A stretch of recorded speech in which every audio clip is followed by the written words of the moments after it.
अब अर्थ के यहां पर ये हमारा है क्या कहते हैं मिशन, ये हमारा स्पेसशिप, ठीक है। इसने अर्थ के सरफेस पे टॉपिक भी चलाना है। इस हफ्ते का शेड्यूल सुन लो, आज थर्सडे है, आज तो क्लास हो ही रही है। एक तो हम क्वेश्चन का डाउट करेंगे जो लंबा क्वेश्चन है, जिसको मैंने बोला था लास्ट क्लास में नहीं हो पाएगा क्योंकि लंबा क्वेश्चन था वो। दूसरा क्वेश्चन जो है जो हम करने वाले हैं आज, वो क्वेश्चन नहीं सॉरी एक क्वेश्चन करेंगे डाउट का, उसके बाद हम करेंगे नेक्स्ट टॉपिक फ्रिक्शन का। तो फ्रिक्शन से रिलेटेड हमने टॉपिक तो समझ लिया था, static friction, kinetic friction, dynamic friction के बारे में समझ लिया था सारा कुछ। स्टैटिक फ्रिक्शन और स्टैटिक फ्रिक्शन मैक्स पढ़ लिया था। एक बार मैं इंट्रोडक्शन दे दूंगा सारे टॉपिक की, फॉर्मूला बता दूंगा फ्रिक्शन का, फिर हम उससे रिलेटेड एफवीडी बनाएंगे। अब फ्रिक्शन के साथ एफवीडी बनाएंगे, ठीक है ना। पहले क्वेश्चन है, निकाल लो example number 89। Motion in a plane का टॉपिक है ये, motion in a plane. Example 89 motion in a plane. निकाल लो, बुक मिल गई तुम्हें अब रौनक? चलो बढ़िया, दोनों वॉल्यूम ले ली ना। क्वेश्चन क्या है, a particle is projected over a rectangle, मिल गया सबको? A particle is projected over a triangle from one end of a horizontal base. तो एक ट्रायंगल है, इस ट्रायंगल के एक एंड से पार्टिकल को प्रोजेक्ट करा है। तो फिगर भी देख सकते हो, इस ट्रायंगल के एक एंड से हमने पार्टिकल को प्रोजेक्ट किया है। A particle is projected from one end of a horizontal base. तो हॉरिजॉन्टल बेस के एक एंड से, क्वेश्चन में हर एक चीज गिवन है, फिगर नहीं गिवन, फिगर अपने आप बनानी है। तो फिगर बन जाएगी, ट्रायंगल के बेस के एक एंड से पार्टिकल को प्रोजेक्ट करा है। समझ आ गया? उसको हिंदी में बोल रहा हूं, फिर इंग्लिश में भी बोलूंगा अभी मैं। क्या है? ट्रायंगल के बेस से एक एंड से पार्टिकल को प्रोजेक्ट करा है, प्रोजेक्टाइल मोशन। तो अब इसको ना ऐसे रीड कर लेते हैं, क्या कहते हैं properly, a particle is projected over a triangle. एक पार्टिकल हमने प्रोजेक्ट करा है ट्रायंगल के ऊपर से, ओवर अ ट्रायंगल मतलब ट्रायंगल के ऊपर से, from one end of the horizontal base, from one end of the horizontal base, horizontal base के एक एंड से प्रोजेक्ट करा है। ग्रेजिंग द वर्टेक्स, ये होता है वर्टेक्स। ग्रेजिंग द वर्टेक्स मतलब इसके वर्टेक्स के जस्ट ऊपर से निकल रहा है, इसके वर्टेक्स से जस्ट ऊपर से निकल रहा है। Grazing the vertex falls on the other end of the base, falls on the other end of the base. तो बेस के दूसरे एंड पे फॉल कर जाता है पार्टिकल। क्वेश्चन समझ आया? Yes. If alpha and beta are the base angles, तो alpha and beta are the base angle, this is alpha, this is beta, base angles, and theta is the angle of projectile. जिस angle से फेंका गया particle उसको बोलते हैं theta, angle is angle of projectile. To prove ये करना है, tan थीटा, क्या प्रूव करना है? tan theta is equal to tan alpha plus tan beta. ठीक है, ये प्रूफ करना है। यहां पर थीटा है एंगल ऑफ प्रोजेक्टाइल, अल्फा है angle B of the triangle, beta angle C of the triangle. तो ये कैसे प्रूफ करेंगे वो देखेंगे। पहले इतना लिख लो एक बार। मुझे बेसिकली यहां पर रिलेशनशिप चाहिए अल्फा बीटा और थीटा का। जब हमने प्रोजेक्टाइल की डेरिवेशन किया था, प्रोजेक्टाइल की जब हमने डेरिवेशन किया था तो हमने एक और चीज ड्राइव की थी, वो थी एंगल ऑफ ट्रेजेक्टरी इक्वेशन। ये u है, ये u cos थीटा, ये u sin थीटा। तो ट्रेजेक्टरी इक्वेशन मैं इसलिए बोल रहा हूं यहां पर बिकॉज ये जो tan थीटा मुझे चाहिए, यानी थीटा एंगल चाहिए, ये ट्रेजेक्टरी इक्वेशन में हमने tan थीटा के अकॉर्डिंग ड्राइव किया था। तो एक बार ये ट्रेजेक्टरी इक्वेशन निकालो, तुम्हारे पास नोट्स अगर है तो। ये एंगुलर प्रोजेक्टाइल है, एंगुलर प्रोजेक्टाइल की ट्रेजेक्टरी इक्वेशन निकालो, हमने ड्राइव कर रखा है। ठीक है, तो ट्रेजेक्टरी इक्वेशन इसलिए बोल रहा हूं मैं यहां पर बिकॉज ट्रेजेक्टरी इक्वेशन में tan थीटा गिवन है हमें। तो ट्रेजेक्टरी इक्वेशन की बात करते हैं। ट्रेजेक्टरी इक्वेशन बताओ क्या होती है? ट्रेजेक्टरी इक्वेशन है y की, इक्वेशन है y की इन टर्म्स ऑफ x। ठीक है, यस बताओ। x tan theta minus half gx square upon u square cos square theta upon u square cos square theta. ठीक है, अब सुनो ध्यान से। जहां पर y और x क्या होता है, हम जब ट्रेजेक्टरी इक्वेशन निकालते थे ना तो हम किसी पर्टिकुलर पॉइंट मानते थे और उसका कोऑर्डिनेट होता था x और y। यहाँ पर x क्या होता है, जितना डिस्टेंस इसने चला p पॉइंट तक का, और y क्या होता है, जितना डिस्टेंस इसने चला y एक्सिस का p पॉइंट का। तो एक ट्रेजेक्टरी इक्वेशन निकालने के लिए ना हम ये क्वाड्रेटिक इक्वेशन निकलती थी हमारी in terms of y and x। तो y यहाँ पर लेफ्ट साइड पे है, x यहाँ पर राइट साइड पे है। तो इसको मैं इस तरीके से भी समझाया तो 10th क्लास के टॉपिक से। 10th क्लास के टॉपिक क्या बनेगा यहाँ पर, y is equal to ax² plus bx plus c। ये क्वाड्रेटिक इक्वेशन होती थी। और क्वाड्रेटिक इक्वेशन किसकी इक्वल होती थी, y की इक्वल होती थी। 10th में पढ़ा था हमने। और क्वाड्रेटिक इक्वेशन में क्या बताता था कि जो हमारा ग्राफ बन रहा है वो पैराबोला, पैराबोला ग्राफ बन रहा है। तो क्वाड्रेटिक इक्वेशन निकालते कैसे थे, याद करने के लिए दोबारा देखो। क्योंकि हम आर्बिट्री पॉइंट मानते थे कि इसके अंदर कि P पॉइंट तक हम पहुंचे और उस P पॉइंट ने x डिस्टेंस कवर किया हॉरिजॉन्टल और y डिस्टेंस कवर किया वर्टिकल। तो ट्रैजेक्टरी इक्वेशन हमने ड्राइव कर रखी है, तो तुम देख लेना कैसे करी है। तो x और y क्लियर हो गया, u पता है, इनिशियल वेलोसिटी और थीटा तो तुम्हें पता ही है। तो यहाँ पर मैंने ट्रैजेक्टरी इक्वेशन इसलिए यूज करी है बिकॉज थीटा मुझे चाहिए था, वो भी थीटा जैसे चाहिए था tan थीटा का। क्योंकि मुझे जो प्रूफ करना है वो है tan theta is equal to tan alpha plus tan beta, ये प्रूफ करना है। ठीक है, तो tan थीटा तो मैं ले आया, अब tan अल्फा tan बीटा को कैसे लाए वो देखो। अब अगर मैं पूरी इक्वेशन कंसीडर करता हूं, यहां पर हम x और y की वैल्यू पुट कर सकते हैं, तुम्हें पता है ना ये चीज। यहां पर हम x और y की वैल्यूज अलग अलग पुट कर सकते हैं।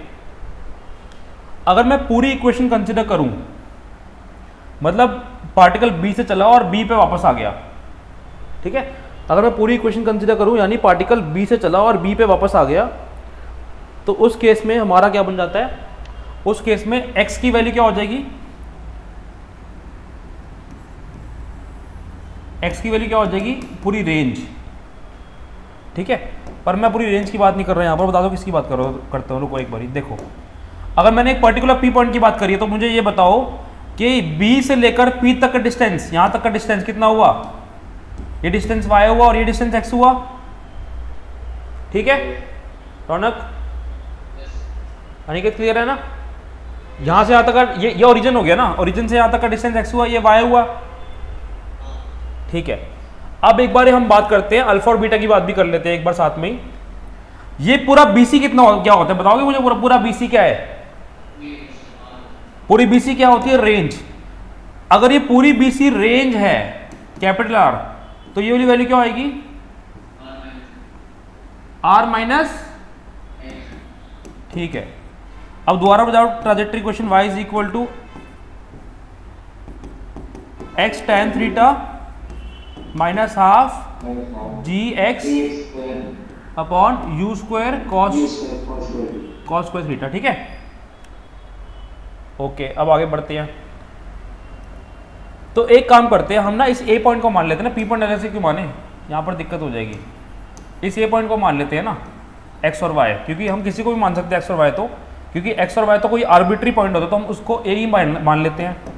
तो अगर मैंने a पॉइंट को x माना तो यहाँ से यहाँ तक का डिस्टेंस हो जाएगा x, देखो ध्यान से, यहाँ से यहाँ तक का डिस्टेंस हो जाएगा y और ये डिस्टेंस हो जाएगा x और ये हो जाएगा r माइनस x। ये a पॉइंट मिड पॉइंट नहीं है, तो इसलिए मैं x/2 नहीं बोल सकता या r/2 नहीं बोल सकता। ये a point any arbitrary point है। यहाँ से यहाँ तक का डिस्टेंस x है, यहाँ से यहाँ तक डिस्टेंस r माइनस x। अब अगर मैं इस ट्रायंगल में OA, इसको मान लो D पॉइंट, OAD ट्रायंगल की बात करूं, OAD ट्रायंगल की अगर मैं बात करूं, तो ये y है, ये x है, ये अल्फा है। तो यहां से tan अल्फा निकाल सकते हैं हम। yes, क्या होगा tan अल्फा, समझ आया यहां तक या नहीं, बताओ Raunak Aniket. y upon x, tan alpha क्या हो जाएगा, y अपॉन x। ठीक है, अब ऐसे दूसरा ट्रायंगल ले लो ADC, दूसरा ट्रायंगल ले लो ADC, ये y था और ये है r माइनस x, ये एंगल बीटा है, तो tan बीटा कितना हो जाएगा, y upon r minus x। अब मुझे प्रूफ क्या करना है, मुझे प्रूफ ये करना है कि लेफ्ट हैंड साइड पे tan थीटा है और राइट हैंड साइड पे क्या है, tan alpha plus tan beta. मुझे प्रूफ ये करना है कि लेफ्ट हैंड साइड पे है tan थीटा और राइट हैंड साइड पे है tan alpha plus tan beta. ठीक है, तो अब मैं इसको इक्वेशन की फॉर्म में ले लेता हूं, left hand side, right hand side. Left hand side पे है tan अल्फा, नहीं लेफ्ट हैंड साइड पे है tan थीटा और राइट हैंड साइड पे है tan alpha plus tan beta. tan alpha की वैल्यू हम निकाल चुके हैं, वो आई थी y/x। tan बीटा की वैल्यू हम निकाल चुके हैं, वो आई थी y upon r minus x। LCM लेते हैं, y के साथ मल्टीप्लाई हुआ r माइनस एक्स और y के साथ मल्टीप्लाई हुआ x, क्रॉस मल्टीप्लाई, एलसीएम का मतलब समझ आ रहा है। यहां पर कॉमन आ रहा है y, बचा क्या r minus x plus x, नीचे x r minus x, x x cut जाएगा, क्या आंसर आया y r x r minus x. तो हमें राइट हैंड साइड को लेफ्ट हैंड साइड के इक्वल प्रूफ करना है। ये तो जितने भी क्वेश्चन अभी संचित पूछे इसमें सारे क्वेश्चन ऑलमोस्ट एंट्रेंस के ही होते हैं, समझ आ रहा है ये चीज, ठीक है। तो हमें राइट हैंड साइड को लेफ्ट हैंड साइड के इक्वल प्रूफ करना है। राइट हैंड साइड को मैंने मैक्सिमम सिंप्लीफाई कर दिया, अब लेफ्ट हैंड साइड को सिंप्लीफाई करना शुरू करते हैं। तो लेफ्ट हैंड साइड को सिंप्लीफाई करने के लिए हमें tan थीटा की वैल्यू चाहिए होगी, निकालेंगे कैसे। tan थीटा हमारा कहाँ पर आ रहा है, tan थीटा हमारा आ रहा है यहाँ पर, तो इसको निकालना पड़ेगा, सब कुछ हटाकर tan थीटा निकालना पड़ेगा। कैसे निकालें, देखो वही चीज़ है ना, ये वहाँ ले जाएंगे वहाँ कर देंगे, tan थीटा आ जाएगा, वैसे ही करेंगे, ठीक है। और हमें tan थीटा की वैल्यू जो चाहिए वो इसके इक्वल चाहिए, तभी इक्वल आएगा, अदरवाइज इक्वल नहीं आएगा, इसके इक्वल चाहिए, जो फाइनल आंसर आया है।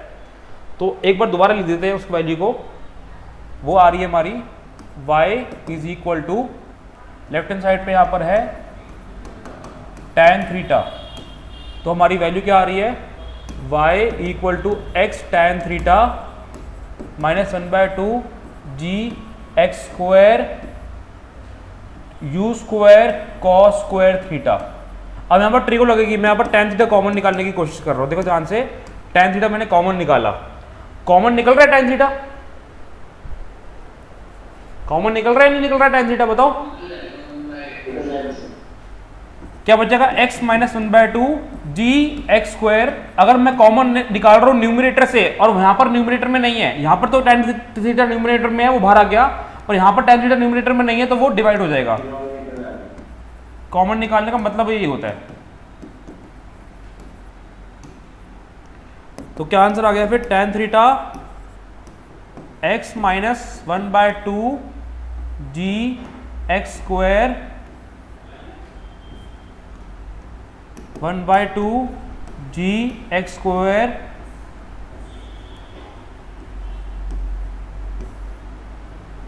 यू स्क्वायर कॉस को कॉस ही रहने दो, और tan थीटा को हम ले सकते हैं, क्या ले सकते हैं tan को हम sin theta by cos theta. तो यहाँ पर कट जाएगा, ये एक cos से एक cos गया, आया समझ। अब मुझे बताओ एक बार, रौनक और अनिकेत दिख रहा है नीचे तक पूरा प्रॉपर।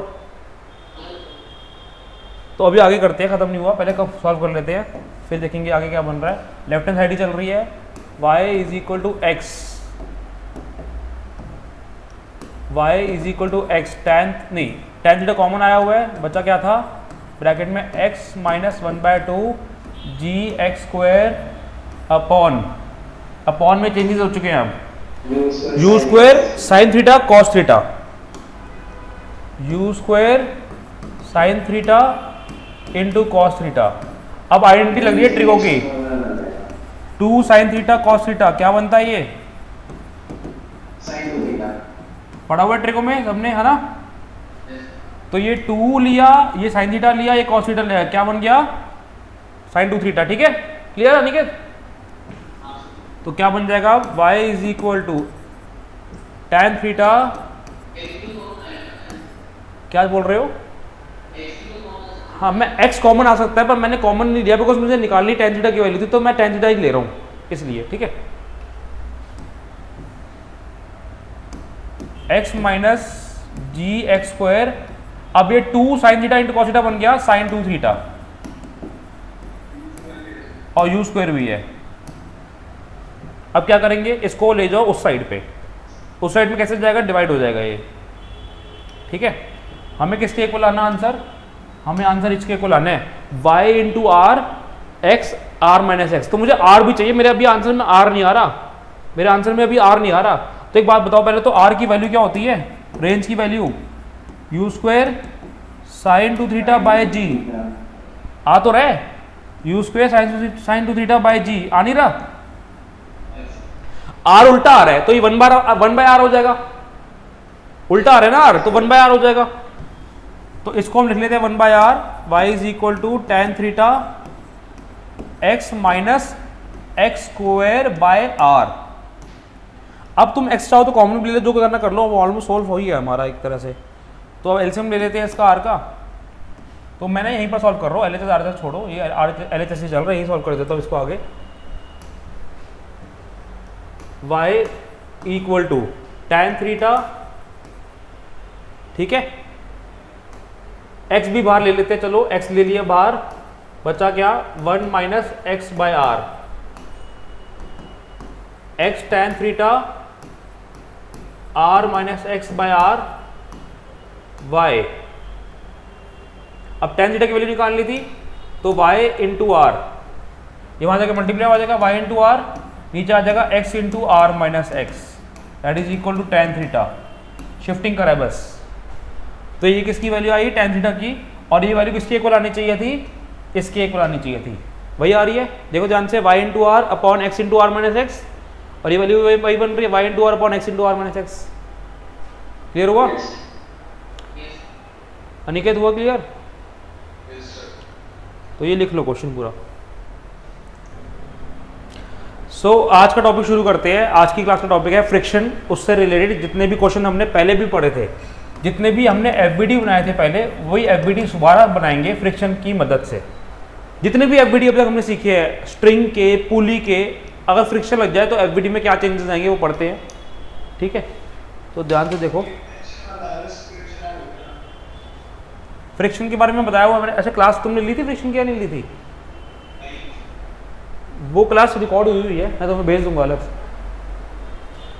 फ्रिक्शन का फॉर्मूला क्या था? 3 टाइप के फ्रिक्शन थे, स्टैटिक, और एक होता है एफ एक्स मैक्स, इसको हम लिमिटिंग फ्रिक्शन भी कहते हैं, ये इससे बड़ा होता है। एक काइनेटिक फ्रिक्शन होता है, एफ एक्स मैक्स इससे भी बड़ा होता है काइनेटिक फ्रिक्शन से भी। तो 2 टाइप के फ्रिक्शन के फॉर्मूले बनते हैं, 3 टाइप के फ्रिक्शन है पर फॉर्मूले 2 टाइप के बनते हैं। क्यों? क्योंकि स्टैटिक फ्रिक्शन और स्टैटिक मैक्स फ्रिक्शन एक ही चीज है। Static friction static max equal हो सकते हैं आपस में। स्टैटिक मैक्स के इक्वल तब होगा जब हमारा मैक्सिमम फ्रिक्शन ओवरकम करना होगा उस टाइम पे, और स्टैटिक फ्रिक्शन 0 से लेकर मैक्सिमम बीच में लाया करता है। स्टैटिक फ्रिक्शन 0 से लेकर मैक्सिमम बीच में लाया करता है, 0 पे इक्वल टू नहीं कंसिडर कर सकते हम, बिकॉज 0 फ्रिक्शन नॉर्मली पॉसिबल नहीं होता। तो 2 टाइप के फॉर्मूले बनते हैं, म्यू एस इंटू एन, यहाँ पर होता है coefficient of friction, coefficient of static friction, normal reaction, kinetic friction, coefficient of kinetic friction, normal reaction. दोनों में फर्क क्या रहता है? जब हम स्टैटिक फ्रिक्शन की बात कर रहे हैं तब बॉडी रुकी हुई है, बॉडी चल नहीं रही है, पर अगर मैं स्टैटिक फ्रिक्शन में मैक्स की बात कर लूँ तो इसका मतलब बॉडी जस्ट चलना शुरू कर रही है, जस्ट चलना शुरू कर रही है। काइनेटिक फ्रिक्शन की अगर बात करी जाए तो बॉडी ऑलरेडी मोशन में है, काइनेटिक फ्रिक्शन में बॉडी ऑलरेडी मोशन में है, बॉडी ऑलरेडी चल रही है। तो यहाँ पर जो कोफिशिएंट है वो काइनेटिक फ्रिक्शन का कोफिशिएंट होता है। समझ आई ये बात? ठीक है। अब इससे रिलेटेड एफबीडी, वही वाला एफबीडी बनाएंगे। देखो जो एफबीडी मैं बनवा रहा हूँ वो इसमें एसएल में भी नहीं है स्टार्टिंग, लेकिन वहीं से बनता है बेस, इस लॉज ऑफ मोशन का बेस ही वहीं से बनता है एफबीडी बनाकर। क्योंकि जो आगे के चैप्टर है वर्क एनर्जी, उसके आगे का चैप्टर रोटेशनल, इस पूरी बुक के जितने भी चैप्टर है ग्रेविटेशन तक, वहाँ पर सब में एफबीडी लग रहा है। ठीक है, शुरू करते हैं एफबीडी फ्रिक्शन का। पहले तो बेसिक फ्रिक्शन का दे लो, ये अप्लाइड फोर्स। अगर यहाँ पर तुम्हें म्यू गिवन हो है, अगर तुम्हें यहाँ पर म्यू गिवन है, म्यू मतलब ये बॉडी, अगर म्यू के है इसका मतलब बॉडी मूव कर रही है, तो बॉडी में एक्सेलरेशन भी आएगी। अगर म्यू के नहीं है, म्यू एस है, तो यहाँ यही बॉडी मूव नहीं कर रही, बॉडी रेस्ट पे है। समझ आ गया ना? तो म्यू के ले लेते हैं, उसकी वैल्यू सपोजिंग हमें कुछ ना कुछ गिवन है 0.5, तो फ्रिक्शन की वैल्यू मोस्टली 1 के अंदर अंदर ही रहती है, 0 पॉइंट समथिंग और 1 के अंदर अंदर रहती है। 1 से इक्वल है, 1 से बड़ी बहुत कम होती है, वैसे 1 के अंदर अंदर रहती है, 0 से 1 के बीच में रहती है फ्रिक्शन की वैल्यू। तो अगर तुम्हें म्यू कहीं लिखा हुआ दे दिया जाए, इसका मतलब फ्रिक्शन लग रहा है। म्यू का मतलब ये है कि फ्रिक्शन लग रहा है, अगर म्यू लिखा है इसका मतलब फ्रिक्शन लग रहा है। एफबीडी बनाते हैं, इस बॉडी का मास है m, कैसे बनेगा एफबीडी? ये फोर्स लग रहा है, और फ्रिक्शन फोर्स जो नॉर्मली लगता है वो लगता है हमारा जमीन पे टेंजेंशियली। तो फ्रिक्शन फोर्स का जो डायरेक्शन होगा वो टेंजेंशियल होता है, स्मॉल एफ से डिनोट करते हैं, उसका वैल्यू क्या होगा? Mu into N. क्वेश्चन कुछ नहीं है इसमें, क्या है? एक्सेलरेशन निकाल दो, क्वेश्चन यही है। समझ आया? अब ये नॉर्मल रिएक्शन भी लेनी पड़ेगी इस बार, वैसे तो हम हर बार लेते थे, पर इसकी हम फॉर्मूला, इसका हम इक्वेशन कभी कभी लिखते थे। नॉर्मल रिएक्शन हम लेते तो हर बार थे, पर इक्वेशन कभी कभी लिखते थे, पर इस बार हमें इक्वेशन भी लिखनी पड़ेगी हर बार, क्योंकि नॉर्मल रिएक्शन जो है फ्रिक्शन के फॉर्मूले में काम आती है, ये हम डिस्कस कर चुके हैं पिछली क्लास में। तो नॉर्मल रिएक्शन का इक्वेशन क्या बनेगा, n minus m g is equal to 0, because ऊपर नीचे बॉडी नहीं जा रही है, तो n की वैल्यू mg की इक्वल आ गया। अब यहाँ पर हॉरिजॉन्टल इक्वेशन क्या बनती है, F minus friction is equal to mass into acceleration. इसलिए लग रहा है यहाँ पर बिकॉज बॉडी मूव कर रही है। कैसे पता बॉडी मूव कर रही है, बिकॉज यहाँ पर काइनेटिक फ्रिक्शन है। काइनेटिक फ्रिक्शन का मतलब बॉडी ऑलरेडी मोशन में है। समझ आ गया। अब फॉर्मूला पुट करेंगे, F की वैल्यू गिवन होगी, फ्रिक्शन की वैल्यू तुमने निकाल ली है म्यू इंटू एन, एन की वैल्यू mg है, म्यू इंटू एन दिख गया ना, म्यू इंटू एन, एन की वैल्यू mg है, is equal to mass into acceleration. तो सब कुछ गिवन होगा, मास एक्सीलरेशन निकल जाएगा। ठीक है, तो मैं 3-4 एफबीडी पहले बना रहा तो फिर इसको एक बार लिख लेना।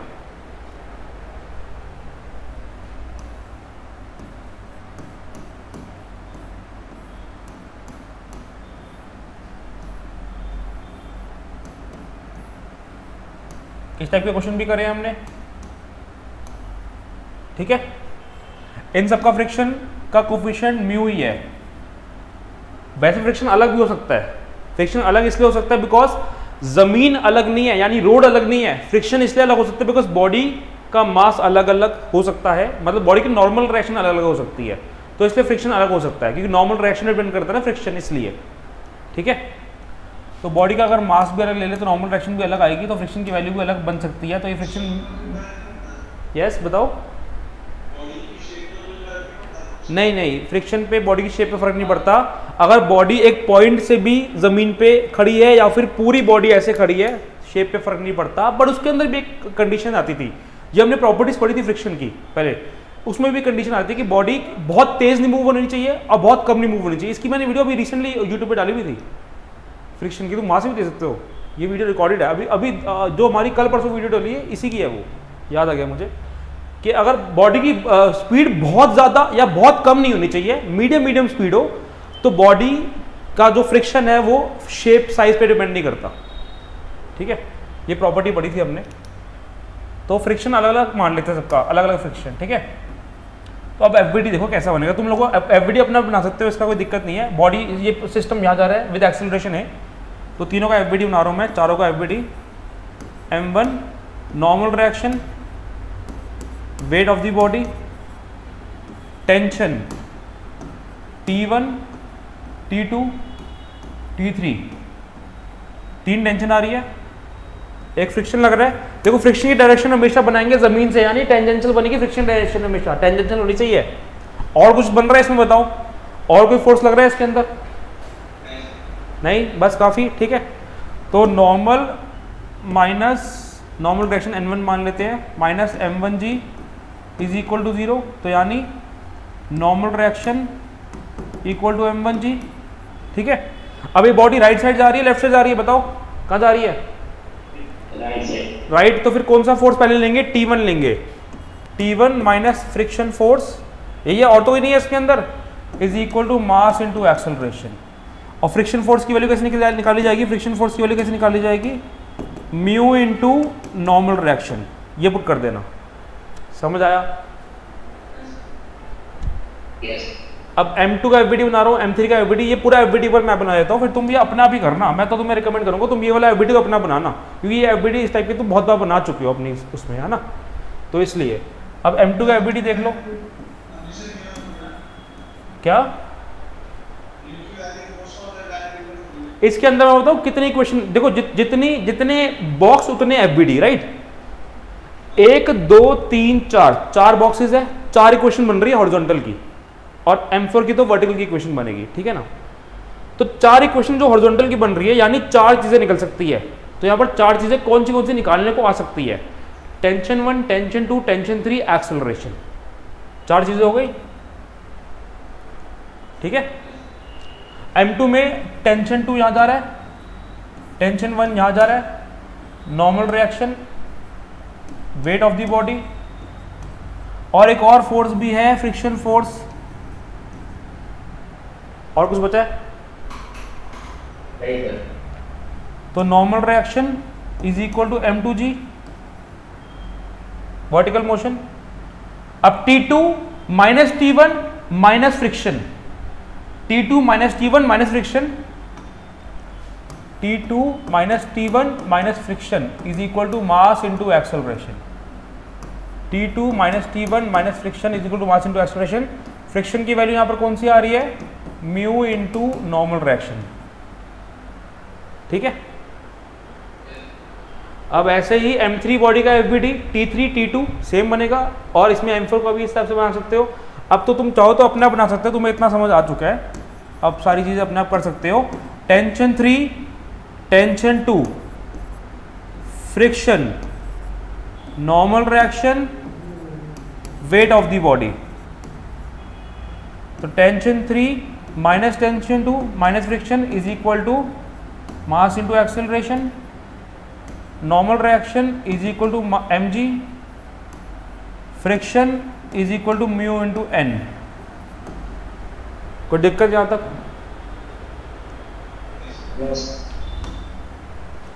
अब M4 बॉडी, M4 बॉडी में ऐसा जा रहा है, वो बॉडी नीचे जा रही है। M4 टेंशन है T3, इसमें नीचे लग रहा है M4G। इसमें कोई फ्रिक्शन नहीं लग रहा क्योंकि हम एयर के फ्रिक्शन को भी कंसीडर नहीं कर रहे, वरना एयर का फ्रिक्शन को हम ड्रैग कहते हैं, तो हम एयर के फ्रिक्शन को कंसीडर नहीं कर रहे।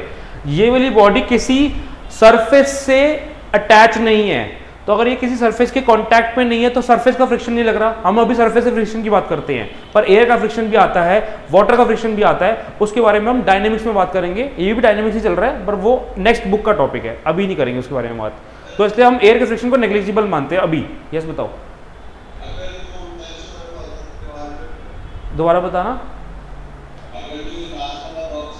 हाँ, क्या करे, ड्रैग करे, अटैच्ड होता तो। वेरी गुड क्वेश्चन, इसका भी एफबीडी बनाऊंगा अभी मैं। अगर ये बॉक्स यहां पर अटैच होता तब फ्रिक्शन लगता, उसका एफबीडी देखो कैसे बनता है, देखो ध्यान से।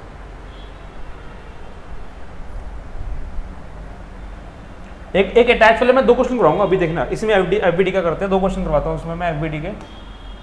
ये नीचे जा रहा है, तो अब अल्टीमेटली नीचे जा रहा है, तो M4G minus tension is equal to M4 into acceleration, ठीक है। तो इसकी क्वेश्चन बन गया। अब एक बार अटैच का भी देख लो, ये अटैच है और ऊपर स्ट्रिंग है, ये इसका नीचे आ गया वेट mg और ये बॉडी नीचे जा रही है। तो फ्रिक्शन की डायरेक्शन हमेशा जिस डायरेक्शन में बॉडी जा रही है उसके ऑपोजिट लगती है, ठीक है। जिस डायरेक्शन में बॉडी जा रही है उसके ऑपोजिट लगता है फ्रिक्शन हमेशा। तो इसका एफबीडी देखो क्या बनेगा, ये टेंशन है, ये नॉर्मल रिएक्शन, और इस बार नॉर्मल रिएक्शन mg के इक्वल नहीं है। क्यों? बिकॉज, और नॉर्मल रिएक्शन मैंने ऐसे क्यों बनाई है, क्योंकि normal reaction is always perpendicular to the surface at of contact. जिस सरफेस पे बॉडी कॉन्टैक्ट पे उसके परपेंडिकुलर रहती है नॉर्मल रिएक्शन। समझ आई? पता नहीं ये चीज? वही तो मैं कह रहा हूं, नॉर्मल रिएक्शन तुम समझे नहीं, नॉर्मल रिएक्शन भूल गए। सरफेस के कांटेक्ट से नॉर्मल रिएक्शन बनती है परपेंडिकुलर। नॉर्मल रिएक्शन का क्या डेफिनेशन था, क्या समझते थे हम? जिस सरफेस पे नॉर्मल रिएक्शन कांटेक्ट कर रही है उसी सरफेस का परपेंडिकुलर हमारा जो फोर्स लगता है उसको नॉर्मल रिएक्शन कहते हैं। तभी तो बोलते हैं normal reaction. Every action has an equal and opposite reaction. अगर ये एक्शन है तो ये रिएक्शन है। तो इससे रिलेटेड एक बारी हम आज के टॉपिक में चंद्रयान 3 की बात करते हैं, क्योंकि हमारा टॉपिक ही ये इससे रिलेटेड है। बहुत बेसिक फिजिक्स की मदद से हम ये मून तक पहुंच पा रहे हैं। इनफैक्ट हर कोई जो कंट्री मून तक पहुंच पा रही है। क्या टॉपिक है देखो ध्यान से, ये अर्थ, ये मून,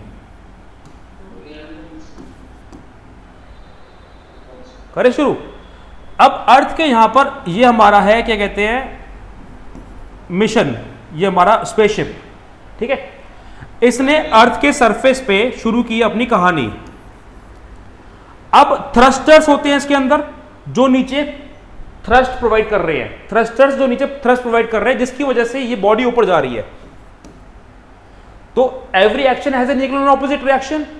तो ये बॉडी थ्रस्ट नीचे प्रोवाइड करके ये बॉडी ऊपर जाती है। देखो नॉर्मली कोई बॉडी ऐसे नहीं जा सकती मून पे। ये रोड नहीं है हमारे यहां पर कि रोड में सीधे चले गए मून पे पहुंच गए, नहीं, ऐसा नहीं हो सकता। क्या होता है फिर वो, इसको एक टॉपिक आता है, इसका नाम होता है एस्केप वेलोसिटी। जिसके बारे में हम पढ़ेंगे, तभी मैं पढ़ा रहा हूँ ये टॉपिक, क्योंकि नेक्स्ट चैप्टर जो हमारा आने वाला है ग्रेविटेशन वो इसी से रिलेटेड है। Escape velocity is the minimum velocity required by any object to overcome the gravity of the surface. हम यहाँ पर किसकी ओवरकम करना चाहते हैं? ग्रेविटी, अर्थ की। तो हमें ओवरकम करनी है अर्थ की ग्रेविटी, तो हमें एस्केप वेलोसिटी चाहिए।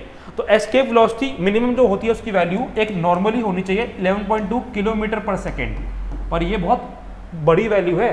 11.2 किलोमीटर पहुंचाना है 1 सेकेंड के अंदर, 1 सेकेंड में इतनी, और इससे ज्यादा ही होती है, ये मिनिमम बता रहा हूँ, इससे ज्यादा ही होती है वैसे। तो ये कैसे अटेन होती है? ऐसा नहीं कि हमने थ्रस्ट प्रोवाइड किया एकदम से बॉडी वहां पहुंच गई, नहीं, ऐसा नहीं हो रहा। थ्रस्ट ने यहाँ पर दिया, हम हर एक बॉडी अर्थ की तरफ अर्थ के उसमें रहती है, पता है तुम सबको, हर एक बॉडी अर्थ के अट्रैक्टेड रहती है। अगर अर्थ की ग्रेविटी ना होती तो हम कहीं और घूम रहे होते, हम अर्थ की तरफ अट्रैक्टेड भी ना होते। तो जो भी बॉडी ने थ्रस्ट प्रोवाइड किया तो वो जाना चाहती थी सीधा, क्योंकि देखो थ्रस्ट यहाँ लग रहा है तो जा तो सीधा रही है, पर अर्थ की ग्रेविटी की वजह से ये घूम गई। अब इसने फिर क्या करा, ये घूम गई, ये तो ऑर्बिट में इसने कवर किया। अब इस पॉइंट पे आकर दोबारा इसने थ्रस्टर अप्लाई किया, फिर उसके बाद ये इसका रेडियस बढ़ गया, फिर दोबारा थ्रस्टर अप्लाई किया, फिर रेडियस और बढ़ गया।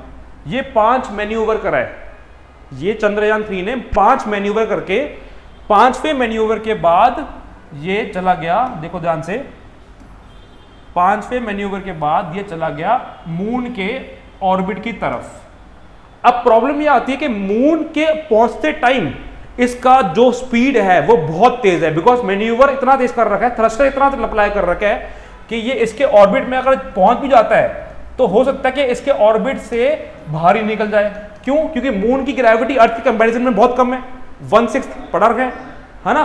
तो इतनी तेज चल रहा है अभी हमारा रोवर, के इतना तेज चल रहा है वहां पर हमारा क्या कहते हैं चंद्रयान 3, कि वो उसकी ग्रेविटी को हो सकता है ओवरकम कर जाए ऑन द स्पॉट ही, पर नहीं, ओवरकम नहीं करना, इसके ऑर्बिट में घूम करना है। तो क्या करेगा? Again every action has an equal and opposite reaction. पिछली बार उसने जो थ्रस्ट अप्लाई किया था वो पीछे अप्लाई किया था और उसको पुश मिला था आगे, एक्शन रिएक्शन। इस बार वो थ्रस्ट अप्लाई करेगा अपनी डायरेक्शन में, जिस डायरेक्शन में चल रहा है, इसी डायरेक्शन में थ्रस्ट अप्लाई करेगा जिस डायरेक्शन में चल रहा है, ताकि उसको पीछे फोर्स मिले, अल्टीमेटली ब्रेक लगे। रोड तो है नहीं कि ब्रेक लगा सके, फ्रिक्शन भी नहीं पॉसिबल। क्यों? अरे कोई पार्टिकल ही नहीं है स्पेस में, तो फ्रिक्शन कैसे लगेगा? वैक्यूम है बिल्कुल। तो ये अपनी डायरेक्शन में थ्रस्ट अप्लाई करता है ताकि इसको इक्वल एंड ऑपोजिट रिएक्शन मिले और अल्टीमेटली थोड़ा सा रुक जाए। तो इसने अपनी डायरेक्शन में यहां पर थ्रस्ट अप्लाई किया, फिर ये ऑर्बिट बनना चाहिए था ये वाला, पर बना ये, फिर दोबारा अपनी डायरेक्शन में थ्रस्ट अप्लाई किया, फिर कम ऑर्बिट हो गया, टच नहीं होना चाहिए, टच नहीं हो रहा, फिर कम ऑर्बिट हो गया, फिर ऐसे कर करके वो धीरे धीरे मून के अंदर किलोमीटर कम होते गए उसके, ठीक है। और फिर साउथ पोल में पहली बार इंडिया ने अपने यहाँ पर, इंडिया ने मतलब किसी भी कंट्री ने नहीं करा, साउथ पोल में कोई भी नहीं गया इंडिया के अलावा, अभी पहली बार एक कंट्री साउथ पोल में। साउथ पोल का मतलब कि जहाँ पर बिल्कुल अंधेरा होता है, मून ऐसे रोटेट नहीं करता, मून हमेशा ऐसे रोटेट करता है, बस उसका एक ही सेक्शन रहता है जो हमेशा उसमें रहता है, पीछे वाला सेक्शन हमेशा काला ही रहता है, ठीक है ना। साउथ पोल पे क्या करें? Soft landing. सॉफ्ट लैंडिंग का मतलब क्या है कि जब लैंड करते टाइम जो उसका चंद्रयान 3 का ऑब्जेक्ट है उसमें कोई भी चीज़ खराब नहीं होनी चाहिए, ये है सॉफ्ट लैंडिंग। और नॉर्मली जो लैंडिंग पहले होती थी उसमें ये होता था जब लैंड कर रहा है तो कोई ना कोई रोवर खराब हो जाता था, तो वो पता होता था उनको कि ये चीज़ इसके चित्रे उड़ रहे हैं, इतना खराब हो रहा है। पर सॉफ्ट लैंडिंग कुछ कुछ कंट्री ने ही अप्लाई करी हुई है मून के ऊपर, इंडिया पहली थी, ठीक है। हाँ, इंडिया के अलावा भी करा है, पर वो साउथ पोल पे नहीं करा, उसमें करा आगे वाली सेक्शन पे। तो सबको पहले तो कांग्रेचुलेशन चंद्रयान 3 के लिए।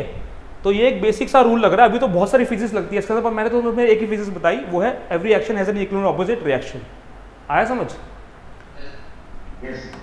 तो अभी हम ये एस्केप वेलोसिटी के बारे में पढ़ेंगे और मैं तुम्हें तब भी बताऊंगा कि वेलोसिटी रेडियस से इनवर्सली प्रोपोर्शनल है, तो इसका रोल क्या अप्लाई हो रहा है चंद्रयान 3 में, वो भी समझेंगे तब। अभी हम इसको कंटिन्यू करते हैं।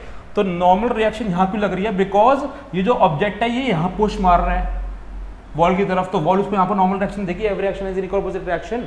अनिकेत समझ आया? नॉर्मल रिएक्शन हमेशा सीधी नहीं लगती, जिस सरफेस पे वो पुश मारेगा उसी सरफेस, वही सरफेस उसको देगा नॉर्मल रिएक्शन। हाँ बताओ। अरे क्यों नहीं लग रहा? वॉल पे ऐसे पुश लग रहा है, ऐसे जो जा रहे हैं नीचे जो जा रहा है वो ग्रेविटी की वजह से जा रहा है, ऊपर एक रस्सी बंधी हुई है, पर ये वाला एक जो पुश बॉल की तरफ दे रहा है वो ऐसे दे रहा है, तो बॉल इसको ऐसे रिएक्शन देगा। समझ आई ये बात? अब इसमें एक और चीज देखो, अगर मैं इसको रस्सी वस्सी से बांधता नहीं, ऐसे कर लेते हैं, ये देखो यहाँ पर पुश मिल रहा है इसको, ठीक है, ये पुश दिया हमने, तो ये नॉर्मल डायरेक्शन देगा। ये अप्लाइड फोर्स दे रहे हो तुम ऑब्जेक्ट पे, ऑब्जेक्ट उसको नॉर्मल डायरेक्शन दे रहा है इस डायरेक्शन में, समझ आया? mg नीचे लग रहा है, ऊपर कोई रस्सी नहीं है। अब मुझे ये बताओ कि फ्रिक्शन का लगेगा, म्यू है यहाँ पर, फ्रिक्शन का लगेगा। फ्रिक्शन मोस्टली वहां लगता है जिस डायरेक्शन में बॉडी जा रही है उसके ऑपोजिट डायरेक्शन में, ठीक है। तो यहाँ पर बॉडी कहाँ जाएगी तुम्हारे हिसाब से? बॉडी राइट जाएगी, बॉडी लेफ्ट जाएगी, बॉडी ऊपर जाएगी, बॉडी नीचे जाएगी, कहाँ जाएगी बॉडी? हाँ बताओ, नीचे जाएगी, तो फ्रिक्शन ऊपर लगेगा। हम अप्लाइड फोर्स तो ऐसे लगा रहे हैं पर फ्रिक्शन लग रहा है अप्लाइड फोर्स के परपेंडिकुलर। तो 9th क्लास में हम क्या पढ़ते थे? जिस डायरेक्शन में अप्लाइड फोर्स लगाएंगे उसके ऑपोजिट डायरेक्शन में फ्रिक्शन लगेगा। नहीं, फ्रिक्शन अप्लाइड फोर्स के ऑपोजिट डायरेक्शन में नहीं लगता, फ्रिक्शन लगता है बॉडी के मोशन के ऑपोजिट डायरेक्शन में। जिस डायरेक्शन में बॉडी मूव कर रही है उसके ऑपोजिट लगता है फ्रिक्शन, ठीक है। तो इसका एफबीडीए बनेगा अगर हम यहाँ पर पुश मार रहे हैं तो इसका क्वेश्चन पता क्या बनता है? क्वेश्चन ये अच्छा क्वेश्चन है, क्या बनता है? ये अप्लाइड फोर्स कितना लगना चाहिए इस बॉडी पे कि बॉडी रेस्ट पे रहे, अदरवाइज बॉडी नीचे गिरती ना, ग्रेविटी की वजह से नीचे गिरती, ऑब्वियसली गिरती। तो ये अप्लाइड फोर्स कितना लगना चाहिए बॉडी पे कि बॉडी रेस्ट पे रहे, ये क्वेश्चन है। तो यानी इस अप्लाइड फोर्स की वैल्यू निकालनी है। तो बॉडी का मास पता है, नॉर्मल डायरेक्शन भी नहीं निकाल सकते बिकॉज नॉर्मल डायरेक्शन एनजी के इक्वल नहीं आ रहा है इस बार, ठीक है, समझ आई ये बात?